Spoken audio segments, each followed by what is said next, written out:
याद दिलाना चाहता हूं कि त्रेता में कि जब भगवान राम और निषाद राज गले मिले थे और उन्होंने गंगा को उसी नाव से पार कराया था और अपनी सेना देकर रावण राज खत्म किया था। और यही डॉक्टर संजय हैं जो निषाद राज के वंशज हैं और हमने भी अपनी सेना बनाया और उत्तर प्रदेश से रावण राज रूपी सरकारों को खत्म करके दिखाया हमने। ये लोग भूल चुके हैं कि हमें गांव में जाना वोट मांगने के लिए। अगर नेता को यहां रोकेंगे तो गांव में जनता इंतजार कर रही है, वो गांव में घुसने भी नहीं देगी इन लोगों को। हम लोग एक प्रतिनिधि हैं, प्रतिनिधि के रूप में आए हुए हैं, हम नेतृत्व करते हैं अपने मछुआ समुदाय के। कैसे इनके साथ धोखेबाजी हुई है, मैं उसमें थोड़ा सा ध्यान का आकर्षण करना चाहता हूं मान्यवर, कि आज के दिन में पिछली सरकार देश आजाद हुआ 1947 में, मत्स्य मंत्रालय केंद्र में 2014 में बना। इन लोगों के सहयोग से 2004 से 2014 तक केंद्र की सरकार चल रही थी। 67 वर्ष में केंद्र सरकार ने पूरे देश के मछुआरों के लिए केवल 3000 करोड़ रुपया दिया पूरे 67 साल में। अब सोचिए 44 करोड़ रुपए से पूरे देश के मछुआ समुदाय के लिए कैसे विकास होगा, कैसे अन्याय होगा। टैक्स लेने का काम तो सबसे किया, लेकिन इनके साथ केवल ये इतना है। मैं अपने सरकार को धन्यवाद दूंगा कि जो मैंने संदेश दिया, मैं अपने माननीय प्रधानमंत्री जी को, माननीय गृह मंत्री को धन्यवाद दूंगा कि उन्होंने संन्यास संज्ञान में लिया और 2014 में मत्स्य मंत्रालय बनाकर केंद्र में 20,000 करोड़ रुपया देकर पूरे देश के लोगों को काम किया। मत्स्य मंत्रालय, प्रधानमंत्री मत्स्य मंत्रालय में 60% की सब्सिडी दिया, फ्री का बीमा दिया है, NFDB से इनको ज्ञान देने के लिए इनके प्रशिक्षण की व्यवस्था कराई। मैं अपनी सरकार को यहाँ धन्यवाद दूंगा कि आज पिछले जब मैं आया इनके साथ तो यहाँ उत्तर प्रदेश में भी मत्स्य मंत्रालय अलग करके हमें मत्स्य मंत्री बनाने का गौरव दिया है, मैं भी बधाई देता हूँ। और पहली बार है 30 साल से इन लोगों की सरकारें चल रही थी तो मछुआ समुदाय केवल वोट लेने के लिए आ जाता था। उनके लिए वोट के लिए छोड़िए, एक नोट के लिए भी व्यवस्था नहीं करते थे, उनके लिए कोई योजनाएं नहीं थी। मैं मुख्यमंत्री को धन्यवाद दूंगा कि पहली बार सरकार ने मछुआ कल्याण कोष की स्थापना करके इनके शिक्षा स्वास्थ्य के लिए दिया। चाहे कोष भी 25 करोड़ रुपए ही दिया है। आज के दिन में निषाद राज वोट योजना के नाम पर 2 करोड़ दिया था, 4 करोड़ रुपया, 2 करोड़ रुपया हमारे जो है मुख्यमंत्री संपदा योजना में दिया था। मैं कहना चाहता हूं सभी साथियों से, सम्मानित सदस्यों से, कि ये 18% की आबादी है। इनको अंग्रेजों ने उजाड़ा है, इनको नदियों ने भी उजाड़ा है, दैविक आपदाओं ने उजाड़ा है। और एक सम्मानित दोस्त अंग्रेजों मुगलों से लड़ने वाली ये जातियां रही हैं। हमारे लोगों ने कभी मुगलों का झंडा नहीं उठाया, न अंग्रेजों का झंडा उठाया, न किसी का झंडा उठाया है। आज के दिन में सबकी सरकारें बनाई है, लेकिन बदले में क्या पाया है कि हमारी जब सरकार आई है तो पहली बार मैंने प्रतिवेदन दिया 13 जनवरी 2013 को निषाद राज के किले पर गया।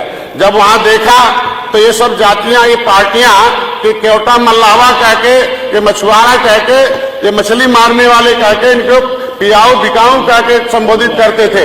इनको किस तरीके से कहते थे, इनका कोई खोज भी इनके पास कोई इनके पास कुछ नहीं है, शिक्षा नहीं है, कुछ नहीं है। इनका कितना अपमान सहते थे कि वोट लेने के बाद, किस तरीके से सरकार बनाने के बाद कैसे इनके ऊपर अन्याय होता था। लेकिन हम तो अपनी सरकार को धन्यवाद दूंगा कि पहली बार मैंने मेला लगाया 2013 में, हमारी सरकार ने उस निषाद राज किले को पर्यटक स्थल घोषित करके कई हजार करोड़ रुपया दिया।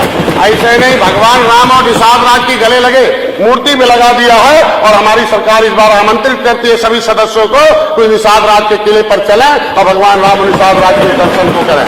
आज के दिन में कहना होगा तो बहुत कुछ कहते हैं, अपने भी मंदिर में जाते हैं, उधर भी आज हमारे मछुआ समुदाय के लोग भगवान राम के उस आस्था के केंद्र को बढ़ावा दे रहे हैं। तो आज के दिन में देख लीजिए किस किस तरीके की चौपाइयों के नाम पर अपनी इस देश प्रदेश की व्यवस्था चौपट करने का काम कर रहे हैं। मैं ज्यादा नहीं कहूंगा कि जनगणना की बात करते हैं। कल हमसे उन्होंने हम लोगों से समर्थन मांगने की बात किया है, तो मैं उसी गणना की बात कर लूं कि जातिगत जनगणना 1710 से शुरू हुआ। 1710 में सबसे पहले मछुआ समुदाय का एक बेटा जो है सिद्धो माझी और तिलका माझी ने अंग्रेजों को ऊख के पेड़ में बांध के पीट कर खत्म किया था, अंग्रेजों के खिलाफ विद्रोह करवाया था। उससे जनता 1710 से गिनती हुई, 1931 में जनगणना हुई, पहले अंग्रेजों के हाथ में सत्ता थी। हम लोगों का एक गौरवशाली इतिहास रहा है। मैं ध्यान सबका ही लाना चाहता हूं अध्यक्ष जी कि एक माननीय अध्यक्ष जी का जो क्षेत्र है कानपुर सती चौरा घाट है। सती चौरा घाट पर 1857 में कम से कम 3000 से ऊपर अंग्रेजों को, सैनिकों को निषादों ने नदियों में डुबो के मारा था। 167 निषादों की पहली बार फांसी हुई है। उस सती चौरा घाट पर मैं मेला लगाता हूं। इनकी सरकार थी जब उस किताब को लिखा, भारत का असली मालिक कौन, मैं स्वतंत्रता सेनानियों में कौन कौन सी जातियों ने योगदान लिया। जब पहली बार इनकी सरकार थी, मैं वहां मेला लगाने लगा तो पता चला इन्होंने परमिशन ही देना बंद कर दिया और हम लोगों को जबरदस्ती वहां मेला लगाकर उन मछुआरों के हितों की रक्षा के लिए, उन सेनानियों के लिए हम लोगों ने मनाया।